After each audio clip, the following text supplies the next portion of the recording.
हरे कृष्ण।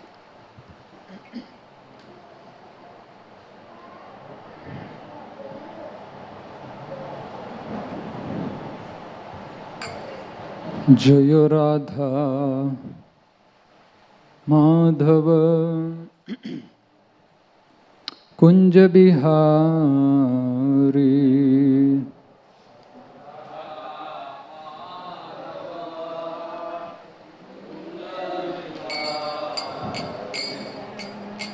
गोपीजन वल्लभ गिरिवरधारी,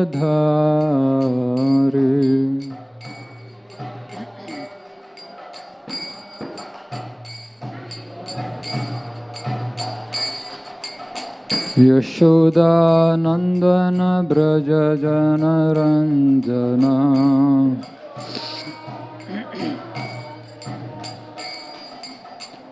यमुनातीरवनचारी,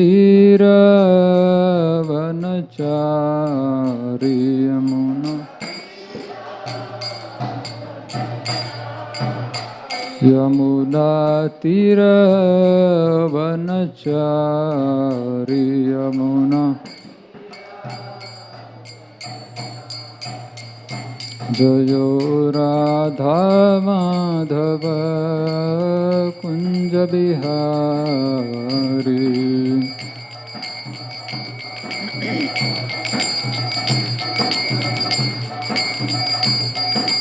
गोपीजन वल्लभ गिरिवरधारी,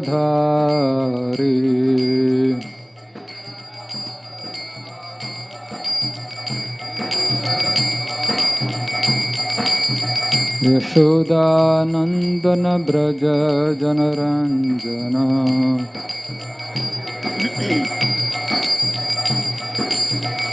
यमुनातीरवनचारी यमुना,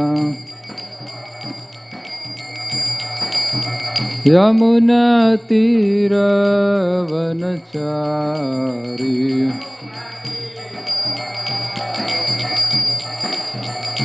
जयो राधा माधव कुंज बिहारी।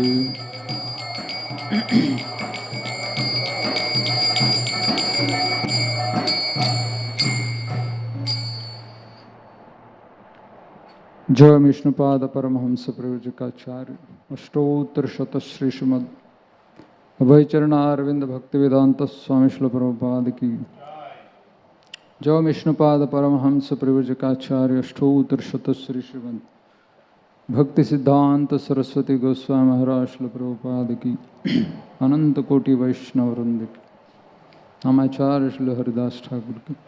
प्रेम से कहो श्री कृष्ण चैतन्य प्रभु नित्यानंद श्री अद्वैत गदाधर शिवासादि गौर भक्त वृंद की। श्री श्री राधा कृष्ण गोप गोपीनाथ श्याम कुंड राधा कुंड गिर गोवर्धन की। वृंदावन धाम की, नवदीप धाम की, जगन्नाथपुरी धाम की, गंगा मैया की, यमुना मैया की, भक्ति देवी की, श्रीमती तुलसी महारानी की, कलियुग पावन श्री हरिनाम संकीर्तन की। ताय गौर प्रेमानंदे समवेद भक्त वृंद की। समवेद भक्त वृंद श्री गुरु गौरांग की जय। ओम नमो भगवते वासुदेवाय। ओम नमो भगवते वासुदेवाय। ओम नमो भगवते वासुदेवाय। ओम अज्ञानतिमिरन्धस्य ज्ञानाञ्जनशलाकया चक्षुरुन्मीलितं येन तस्मै श्रीगुरुवे नमः। नमो विष्णुपादाय कृष्णप्रेष्ठाय भूतले श्रीमते भक्तिवेदांत स्वामिनिति नामिने। नमस्ते सरस्वती देवे गौरवाणी प्रचारिणे निर्विशेष शून्यवादी पाश्चात्य देशतारिणे श्री कृष्ण चैतन्य प्रभु नित्यानंद श्री अद्वैत गदाधर श्रीवासादि गौर भक्त वृंद हरे कृष्णा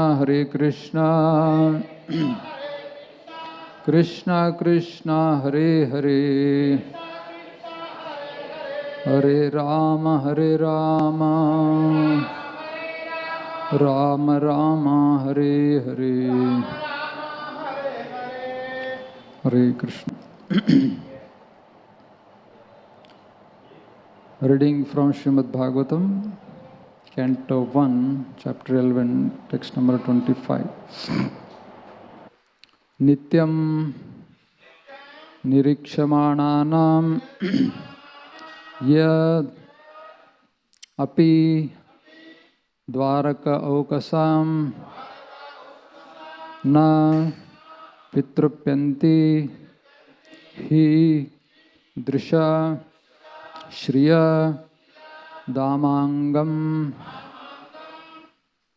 अच्युतम नित्यं निरीक्षमाणानां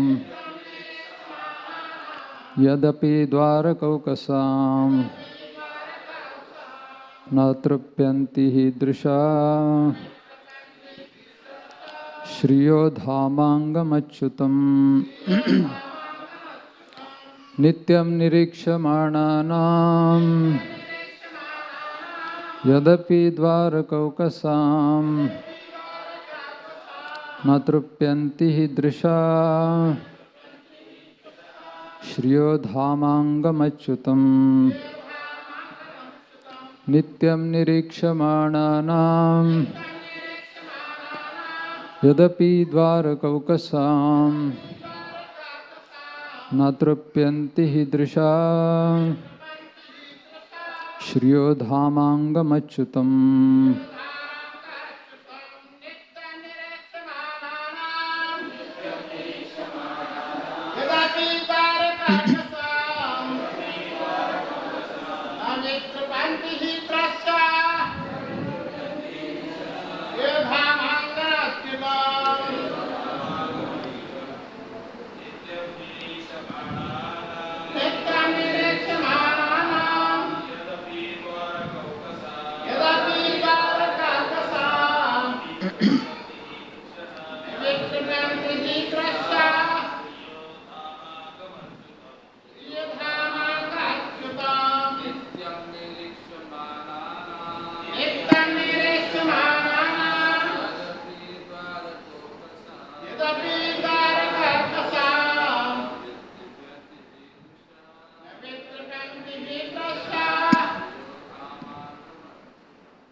Mataji's.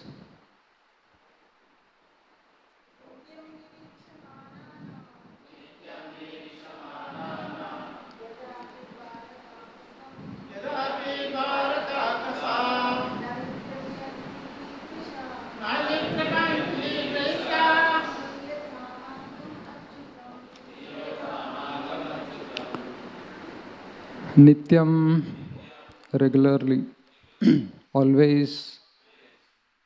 Nirikshamananam, of those who look at him, yet, although, api, in spite of, Dwaraka, Ukasam, the inhabitants of Dwaraka, na, never, vitrupyanti, satisfied, he, exactly, drisha, sight, shriya, beauties, dhamangam, the bodily reservoir, achyutam, the infallible.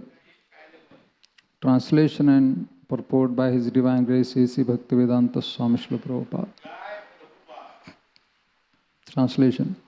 The inhabitants of Dwarka were regularly accustomed to look upon the reservoir of all beauty, the infallible Lord, yet they were never satiated. Purport. When the ladies of the city of Dwarka got up on the roofs of their palaces, they never thought that they had previously many times seen the beautiful body of the infallible Lord. This indicates that they had no satiation in desiring to see the Lord. Anything material seen for a number of times ultimately becomes unattractive by the law of satiation. The law of satiation acts materially, but there is no scope for it in the spiritual realm. The word infallible is significant here because although the Lord has mercifully descended on the earth, He is still infallible. The living entities are fallible because when they come in contact with the material world, they lack their spiritual identity, and thus the body materially obtained becomes subjected to birth, growth, transformation, situation, deterioration, and annihilation under the laws of nature. The Lord's body is not like that. He descends as He is and is never under the laws of material modes. His body is the source of everything that be, the reservoir of all beauties beyond our experience. No one therefore is satiated by seeing the transcendental body of the Lord because there are always manifestations of newer and newer beauties. The transcendental name, form, qualities, entourage, etc. are all spiritual manifestations. And there is no satiation in chanting the holy name of the Lord. There is no satiation in discussing the qualities of the Lord. And there is no limitation of the entourage of the Lord. He is the source of all and is limitless. Hare Krishna.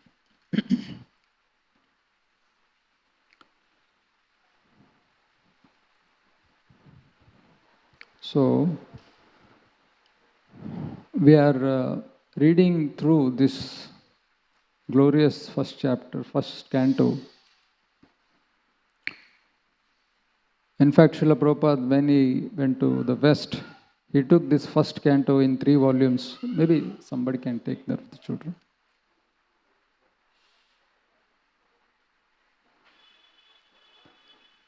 When he went to the West, he took the first 3 cantos, first 3 volumes of first canto.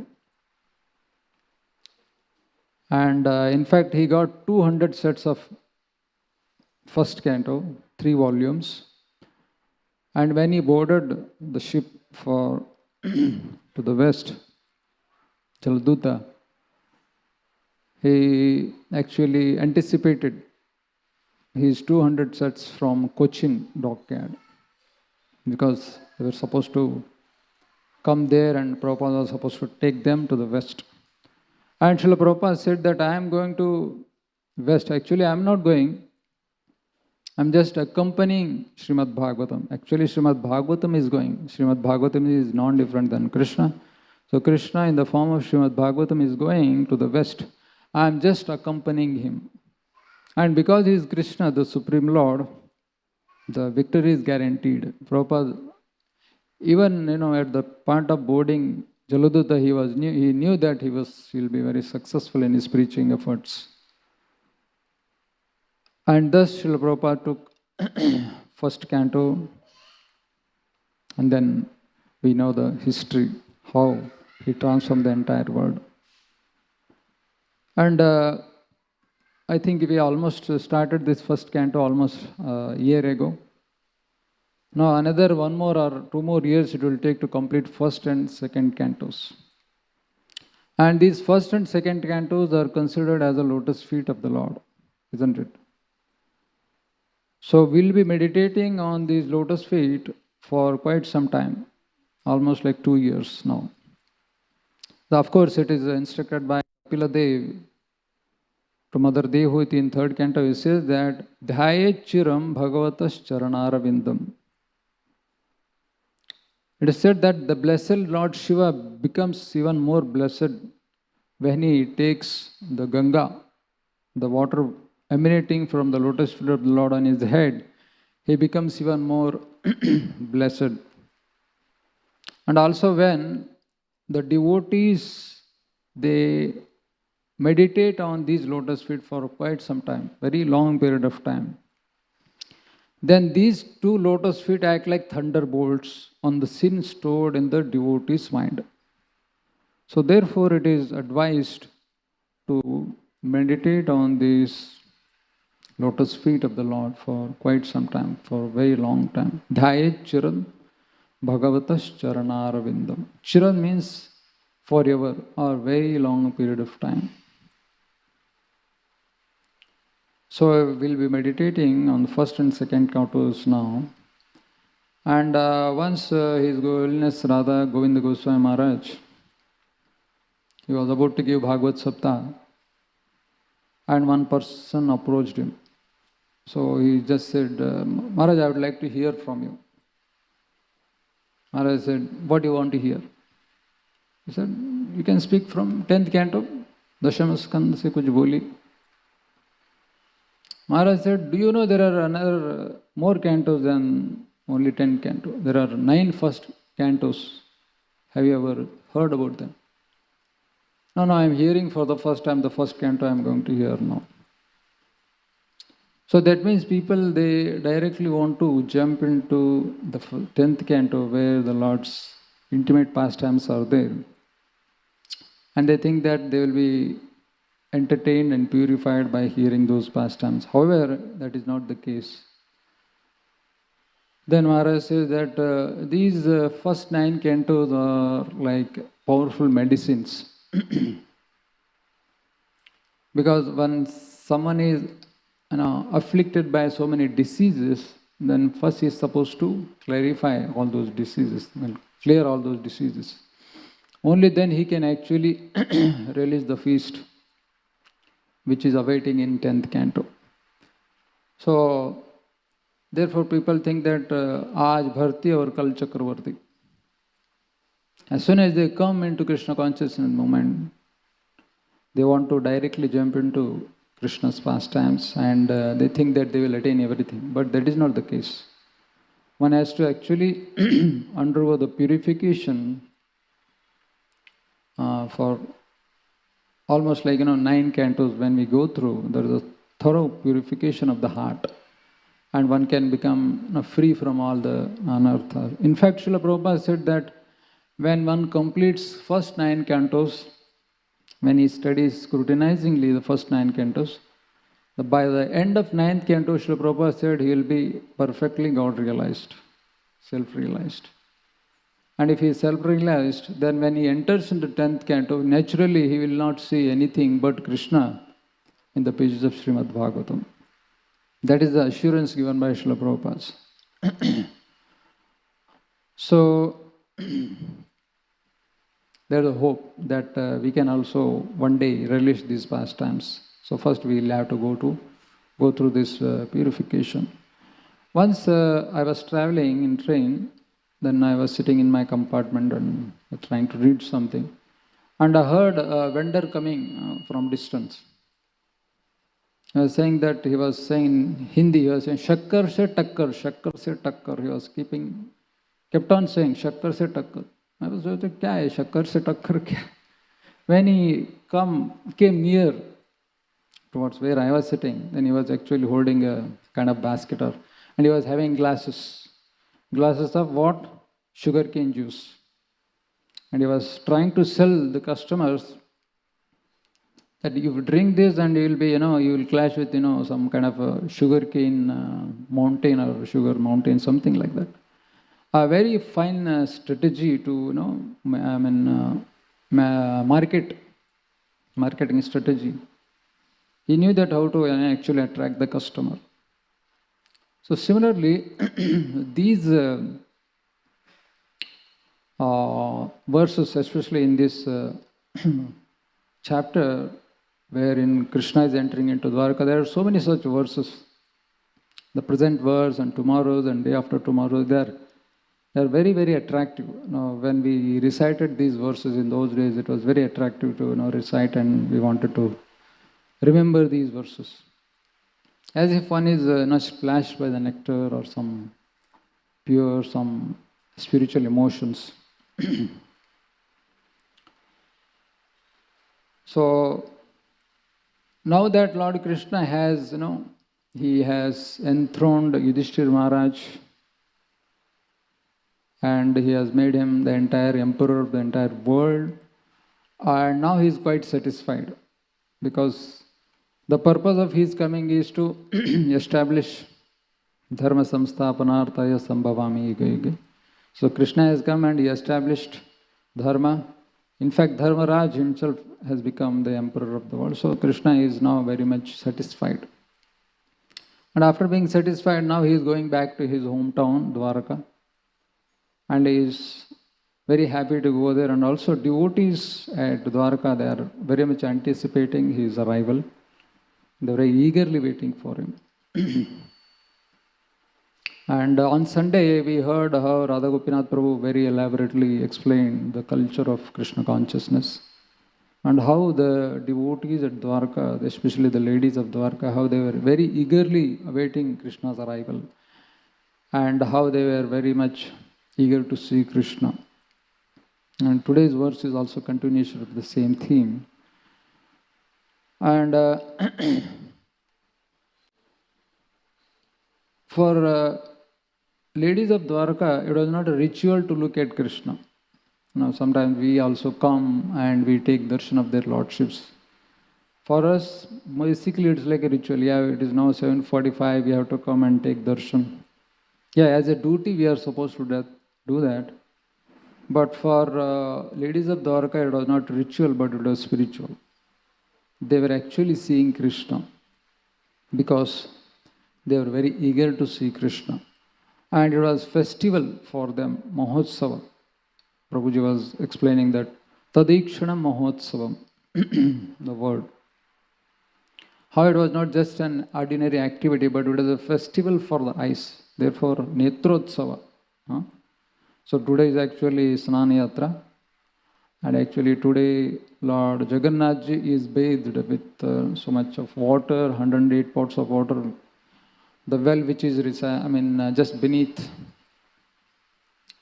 and he is taken to that main altar right in front of everybody on the on the road.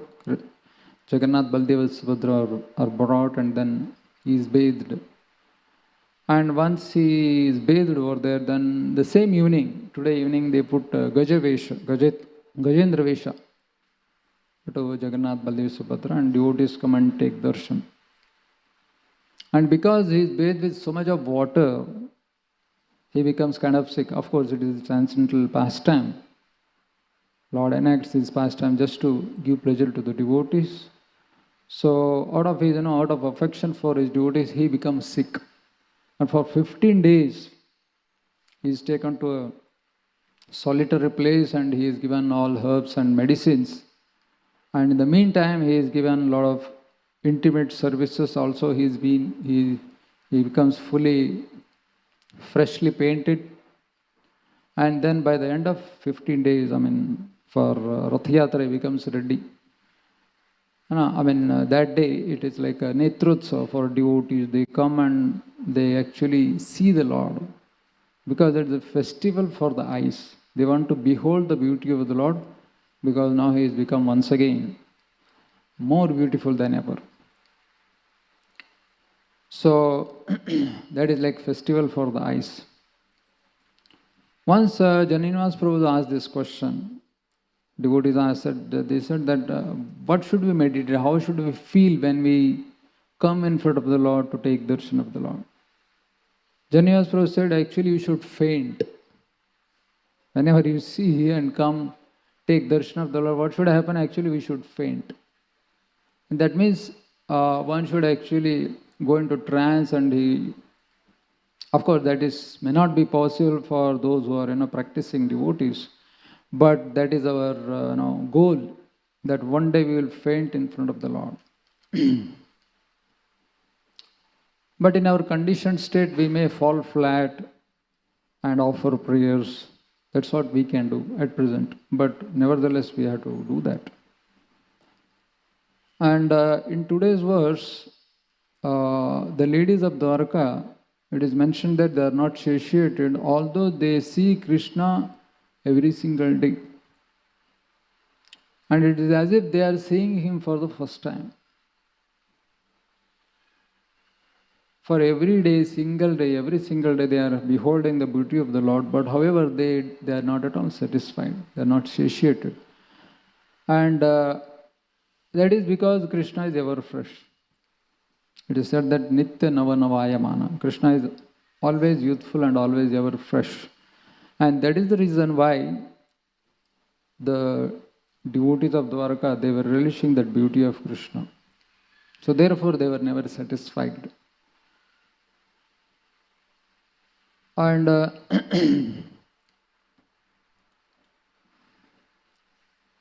devotees, sometimes they have this question that how can we, concentrate better on chanting of the holy names? Why my mind is not, I am not unable to chant, attentively. We hear these kind of questions. But so far, nobody has asked this question. Is there any new mantra other than this? We are enough of, we are tired of this mantra. We don't hear such questions. At least I have not heard. That means devotees, they may have difficulties to continue to chant Hare Krishna attentively. However, they know, at least some part of their heart, they have realized that here is the nectar. Of course, they may not be able to attentively chant the holy names. And if somebody is unable to do something, then there is a tendency to switch over, isn't it? You want to switch over. If not this one, why not other mantras? If not Krishna, then why not other demigods or some other god or some other person? Now, we don't hear such questions. Devotees are still accustomed to hear Krishna, chant Krishna's names, and also worship Krishna, although they may not be successful in their initial efforts.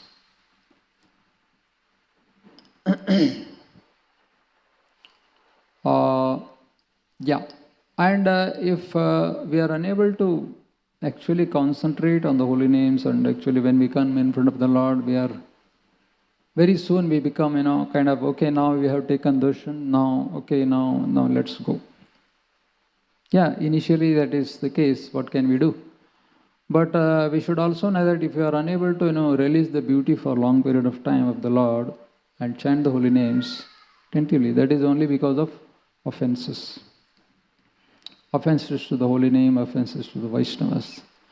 And it should remind us that, because of these offenses, actually I am unable to relish the beauty of the Lord. We may be, looking at the Lord, but we are not actually relishing. It is as if, a bottle of honey is licked from outside. Yeah, we think that we are licking. Of course, the honey is right there. We are looking at it, but still we are unable to actually taste the nectar of the honey. Isn't it? So that is because of offenses. But however, we see that some devotees are not like that. They are in a different category altogether. Why? Because we have heard that some devotees like Srila Prabhupada disciples, they read Bhagavad Gita, Srimad Bhagavatam, Chaitanya Charitamrita and Nectar of Devotion. They complete all these books every single year. Isn't it? One may read these books at least, his entire lifetime. If he can complete all these books, that is also a great achievement. But there are devotees, right, in our ISKCON movement, they complete all these books every single year, Bhagavad Gita, Bhagavatam, Chaitanya Charitamrita, Nectar of Devotion, and other books, completely. Because they have understood that here is the nectar, and actually if somebody is not relishing the nectar, where is the question of reading and rereading and rereading it year after year after year? So of course, we may not be able to, relish these pastimes and, behold the beauty of the Lord for a very long period of time, but at least we should know that some devotees are into that. They're actually relishing it, they're actually seeing the Lord. So that should give us some hope that we can also achieve this stage, in future. Initially, in our Krishna consciousness, everything appears very new, isn't it? Because we never saw this kind of deity being worshipped. Everything is new. Philosophy is new, food habits are new, association of people is new, dress code is new, and lifestyle is totally new. Philosophy, everything becomes, it appears new. So therefore people, many times they become very much attracted and they come, they're welcome, that's very nice that they are getting attracted to Krishna consciousness in this way. But after some years, there is nothing new. The same morning program, the same Srimad Bhagavatam class, the same Bhagavad Gita class, and same deities, and same prasadam. Maybe, on feast days, the 1 or 2 items here and there, but ultimately it is the same. And for every Janmashtami, the same Janmashtami Katha goes on. And every Gaur Purnima with the same here, the same, birth of Lord Chaitanya. Radhashtami, the same kind of pastimes are narrated. After, few number of years, we come to know that there is nothing much, there is only these only things, they are repeated year after year after year after year after, like that. Of course, then the point is, one should go deeper into what we have so far explored. So, in one of our brahmacharya classes, we were discussing, Gaurang Prabhu was telling that Sadhu Sangha Nama Kirtana Bhagavata Shravana Mathuravasa Srimurthira Shraddhaya Sevana. Isn't it? Sri Sanatana Goswami, Lord Chaitanya was instructing Sanatana Goswami. He speaks about these 5 important items of devotional service. The discussion was that we have to land our plane after, hovering around, going everywhere and seeing everything from the top. Ultimately, we have to land our plane on one of these items, 1 or 2 items. Or at least, there are other way of telling the same thing. 9 kinds of devotional service, Shravanam, Kirtanam, Vishnu.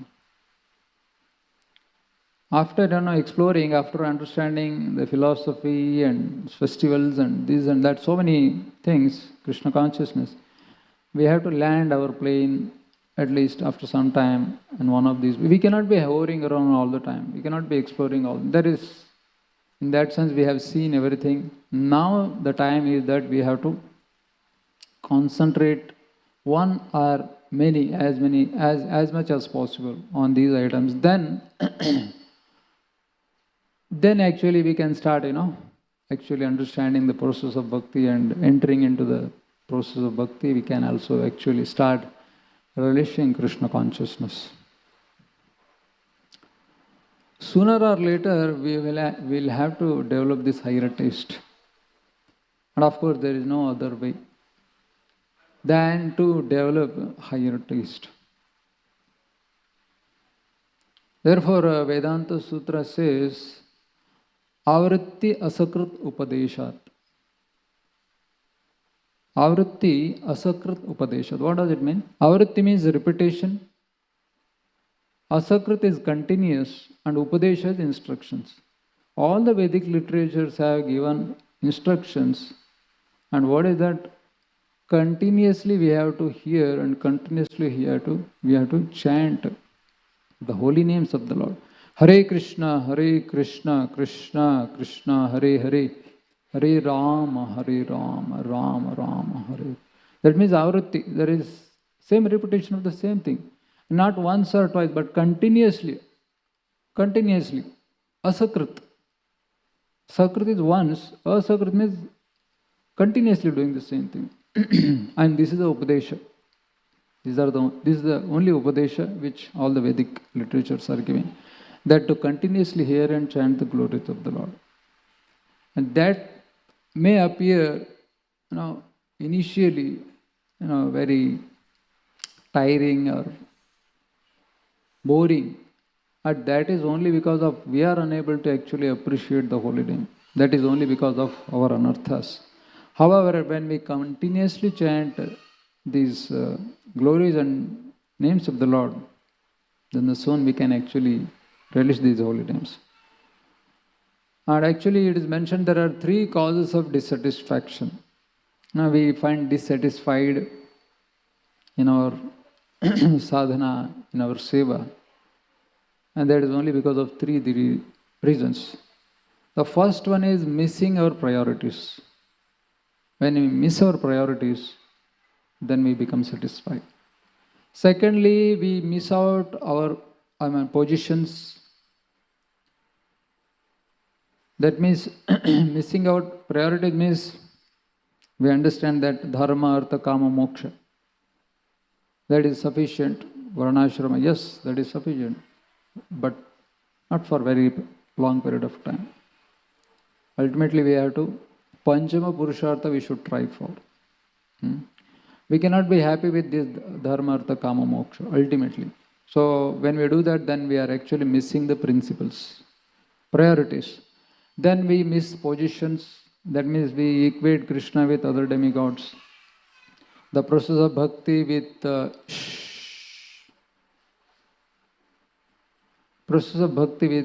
other process like the karma kanda and jnana kanda and yoga.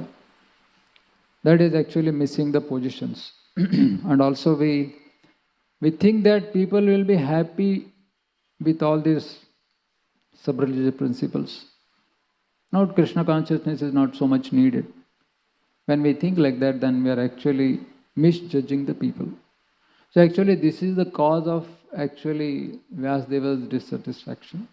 Because he actually missed his priorities, because he only glorified dharma, artha, kama, moksha. He did not glorify exclusively Krishna.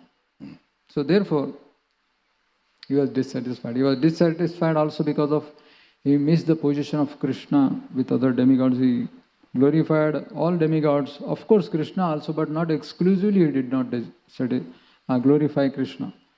And he thought that just by giving these sub-religious principles, dharma, artha, kama, moksha, people will be happy. That was his calculation, but it was miscalculation. So although he did write all these Vedic literature which are voluminous, enormous, but still he found himself dissatisfied because he had these 3 miscalculations.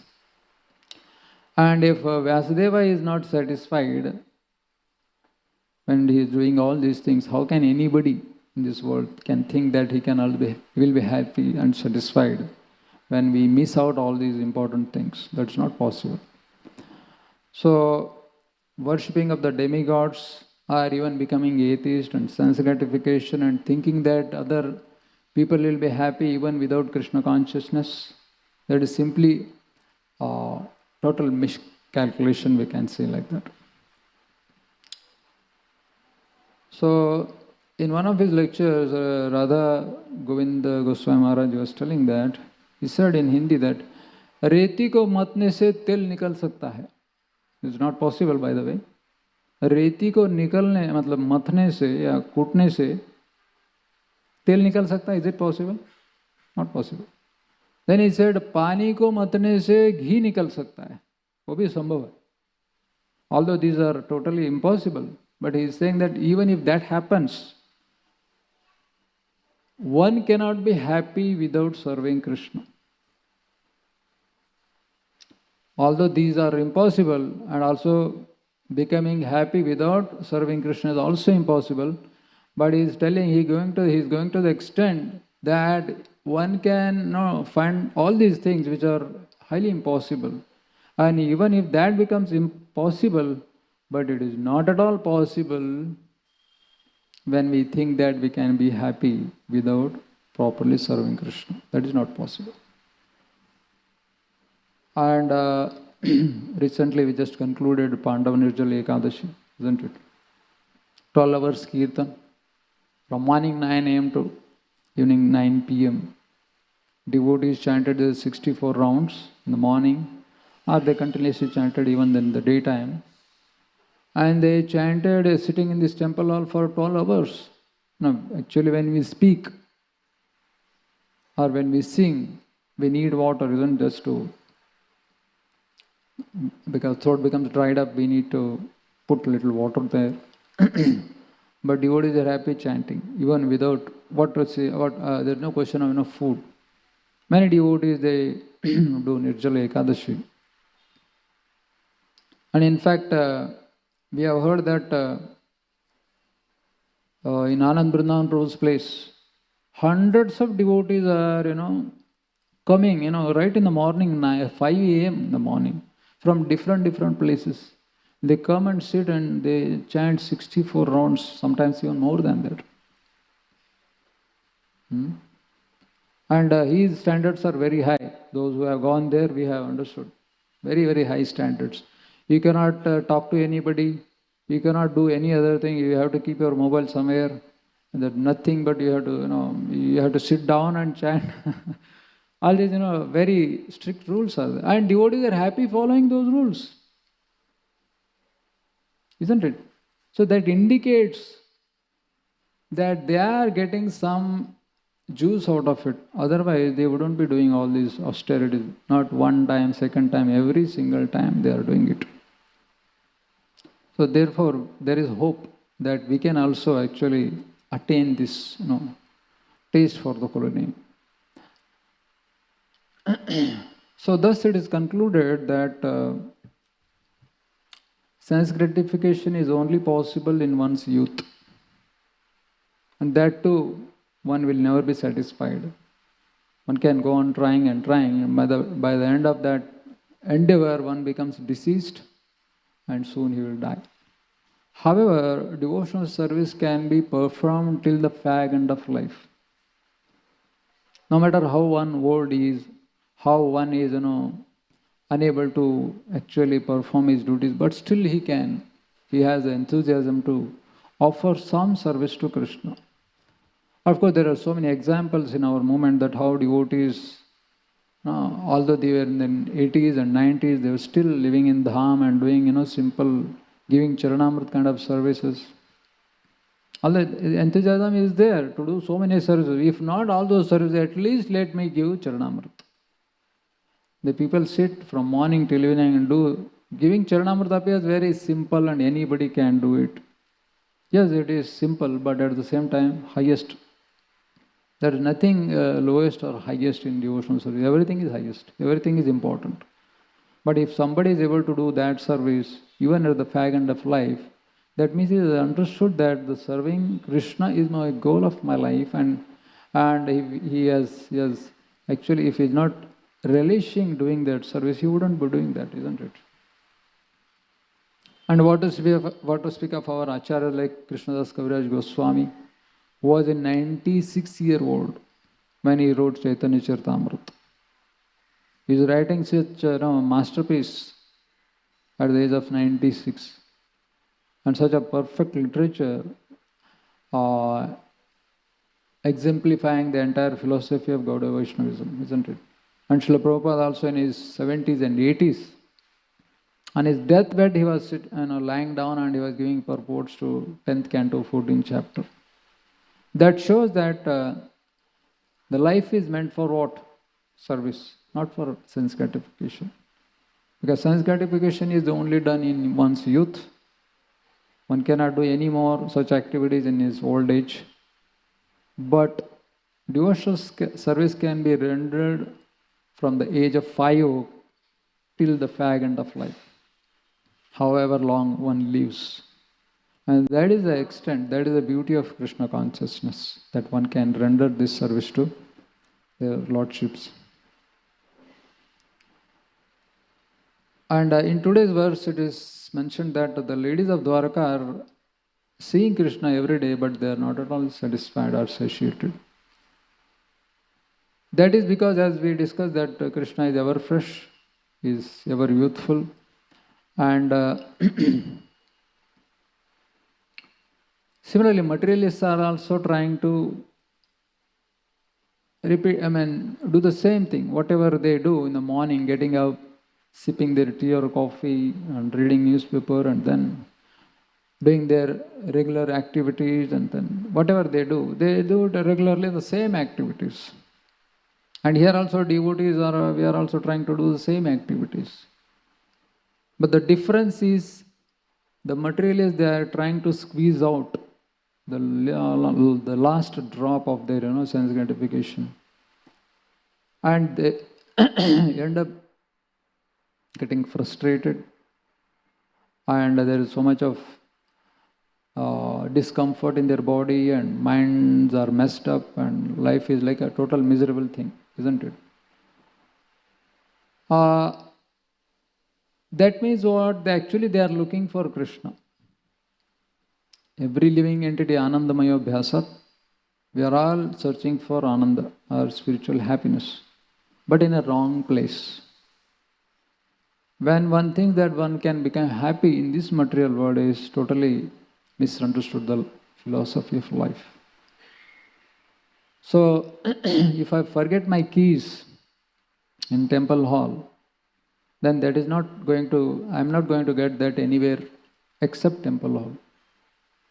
If I have lost something in my whatever, in one particular place, I have to go to that particular place only, and then only I cannot search for anywhere else. So what we have lost is of our loving object, Lord Krishna, who is in the spiritual world. And we are looking for Krishna. Actually, when anybody does any kind of activity, is actually looking for Krishna. But only thing in a wrong place. Just like in Kumbh Mela, people go for Kumbh Mela, and sometimes they lose their belongings, mobile phone or keys, or sometimes their children are also they unable to find them. Then when they start searching for those things, whatever it is, key or this or that, then they're totally focused. Then there is no question of so much of sound and this and that, isn't it? Although there are 4 crore people assembled there, there is an estimation of so many people coming together. And but somebody loses one's important object, to find that out is not a problem now. Now there is no distraction. He is fully concentrating to find that object. And we have lost our most lovable object, Krishna, and we are happily moving around in this material world. How is it possible? So therefore, if at all we want to find that object, that is also available. It is said that Naham tisthami vaikunte yoginam api hridayeshva yatra gayanti madbhakta tatra tisthami narada. Where is that object available? In the association of devotees. Naham tisthami vaikunte. Here Lord Vishnu is telling, I am not available in Vaikuntha. Neither I am in the hearts of yogis who are meditating upon me. Yatra gayanti madbhakta tatra tisthami narada. Wherever my devotees are coming together and chanting my glories and hearing my glories, that is the place where I am available. That means if at all we have lost our object, the address is there where it is going to be available. That is in the association of devotees. So therefore, thanks to Srila Prabhupada, who has actually given us the association of devotees and these books and these deities and this wonderful culture of festivals and so many things, where we can find our last object, and thus we can become happy.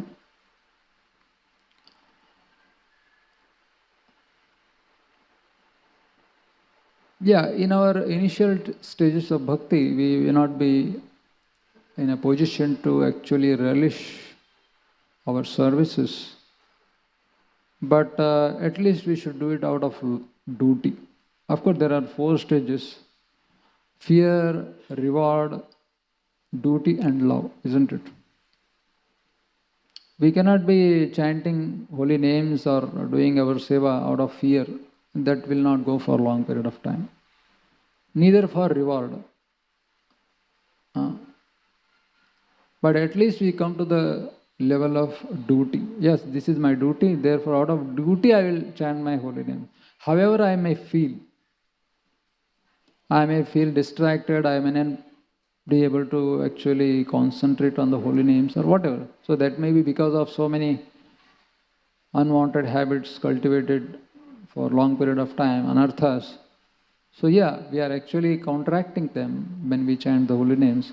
But out of duty we will chant. Of course, devotees, pure devotees, they will chant because not of any of these reasons, out of love they will do that.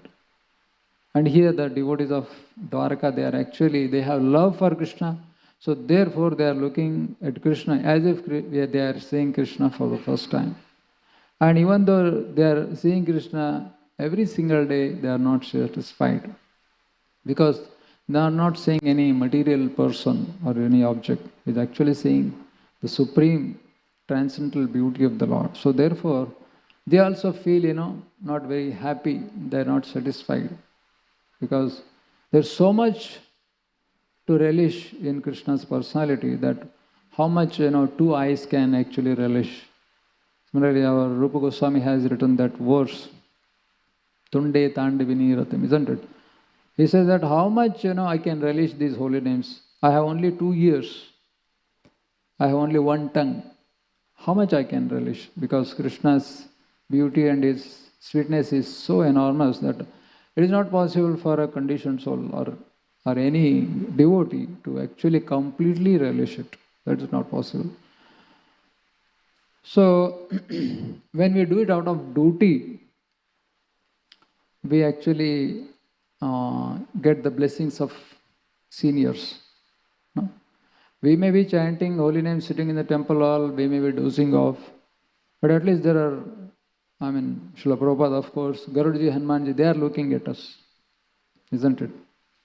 So if we are able to chant Hare Krishna somehow or other, sitting in the association of a devotee, then what happens? Then we actually get their attention. Just like, we heard this story of a small bird actually trying to empty the entire ocean. How is it possible for an ordinary small bird to empty the entire ocean? Not possible. Because she continuously tried, she did her best, therefore she actually was attracted by Garuda Dev himself, isn't it? So Garuda and Hanumanji, they are there to help those who are actually seek their help. So when we actually sit and chant, actually we are actually, in one sense, we want their attention. If we can somehow or other please them, convince them that actually I am sitting here, I am trying to do my best, but however myself I am unable to actually overcome all these impediments. So when we beg for their mercy, then of course the mercy is available. And we hear in 7th canto how Hiranyakashipu was trying so much to enjoy material senses. It is said that Saitham Nirjita Kakub Ekarat Vishayan Priyan Yathapa Bunjano Nat Atrupet Ajitendriya.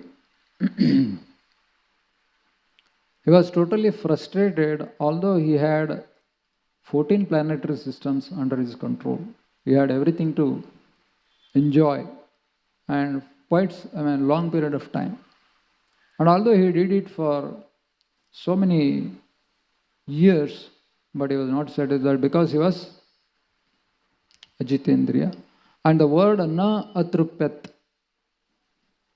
he was not satisfied, he was not satiated because he was Ajitendriya. And here also we see that the word na vitrupyanti. Here also the ladies of Dwarka, they are also not satiated. And there Hiranyakashipu is also not satisfied. Of course, he was trying to enjoy his material sense gratification, therefore he was frustrated, therefore he was not satisfied. But however, the ladies of Dwarka here, they are also not satisfied. And they are actually fully, control their senses. That means they were actually, Goswamis like devotees, fully control their senses. And even they are unable to actually satisfy themselves, because there is no limit to Krishna's these transcendental qualities. So these devotees of Dwarka, they were actually trying to concentrate on Krishna, and they felt dissatisfied, and only because Krishna is simply unlimited. And how much a living entity can actually absorb and relish Krishna? It's not possible. So Srila Prabhupada clarifies in one purport that it said that just 1/12 of a second, sadhu sanga sarva shastra koy, isn't it? Even lavamatra sadhu sanga, even 1/12 of a second is sufficient somebody to actually ignite that fire of devotion within the heart. And if that is not happening, what is the reason? And we may be drinking, drums of Charanamrut, mountains of prasad we may be eating, hundreds of yatra we may be doing. Of course, you do all those things.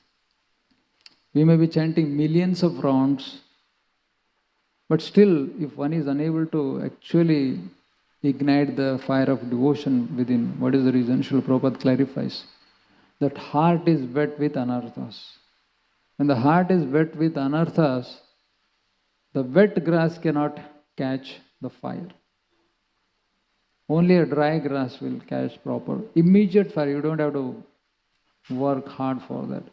There's a spark of fire, and the grass fully dried up. There's no question of not getting kindled. So immediately it will ablaze. So therefore, as long as the heart is still infected with so many anarthas, it may take long period of time. The wet grass will become, semi-wet. Because we are trying to not put any more anarthas in the heart. So at least the previous anarthas will be there. So it will be drying up. It will take some time. And of course, it will take long time to fully to become totally dry. So we have to be patient until that time, that let it become completely dry. Then and that time we can actually see that spark of devotion within the heart. So we don't have to, of course, that is very high stage of devotional service, but we may wait and actually see that time coming in our life. So again in fourth canto, Prachetas, they are praying to Lord Vishnu. Now after doing tapasya for tens and thousands of years under the water, all the 10 Prachetas, although they are 10, but still they are together, they are hearing and chanting the glories of the Lord. And after that, when Lord Vishnu comes in front of them, he says that because of your mutual cooperation, I am satisfied. Not because you went under water for tens and thousands of years and you chanted, they chanted Rudra Gita, they chanted Vishnu's glories for such a quiet period of time, long period of time. Lord Vishnu actually clarifies, because you did it together, although you would have at least 10 different opinions, because they were 10. Although they were 10, but their intention and their concentration was one, to please the Lord. And they did it in complete cooperation. And because of that, Lord Vishnu appeared. And when he appeared in front of them, they actually prayed in so many verses the beauty of the Lord, the mercy of the Lord. In one verse they say that Parijata Anjasa Labde Saranga Anyonya Sevate Todangri Moolam Asadya Sakshat Kim Kim Runimahi. One of the famous verses. He says that honeybee is looking for nectar everywhere, here and there, everywhere. Because honeybee doesn't get proper honey anywhere, because all these flowers will have a little bit or almost none of the honey. So therefore, honeybee has to travel from one flower to another and another like that. But if there is a good fortune for this honeybee, then he may come across a parijata tree, which is wish fulfilling tree. And because it is wish fulfilling tree, so it has unlimited quantities of nectar within it. And these prachetas are actually comparing Lord's lotus feet to this parijata tree and parijata flower. So when one bumblebee comes to parijata flower, then there is no question of going to another flower, because there is abundant supply of honey in one single flower. And then he becomes completely satisfied. Similarly, when devotees, they take shelter of the Lordships, their lotus feet, and then they actually they don't have to look for here and there for any other thing. So therefore, the good news is that we can actually reduce the holy name. We can actually relish the beauty of the Lord, provided we become pure. And the bad news is that no matter how much one works hard to enjoy material sense gratification in this world in so many varieties, and the bad news is that simply it is not possible. The biggest examples of Hiranyakashipu and Ravana and all these people are there. So therefore, sooner or later, we have to realize this fact. Good news and bad news. So when we understand these simple principles of Krishna consciousness, Shri Radha Gopinath Bhagwan ki jai, then actually we can relish our practice of Krishna consciousness and we can perfect our lives. Thank you very much. Hare Krishna, Krishna Krishna, Hare Hare, Hare Rama, Rama Rama, Hare Hare. Srila Prabhupada ki jai, Granthara Srimad Bhagavat Mahapurana ki jai. Nithai Gaura Premanande.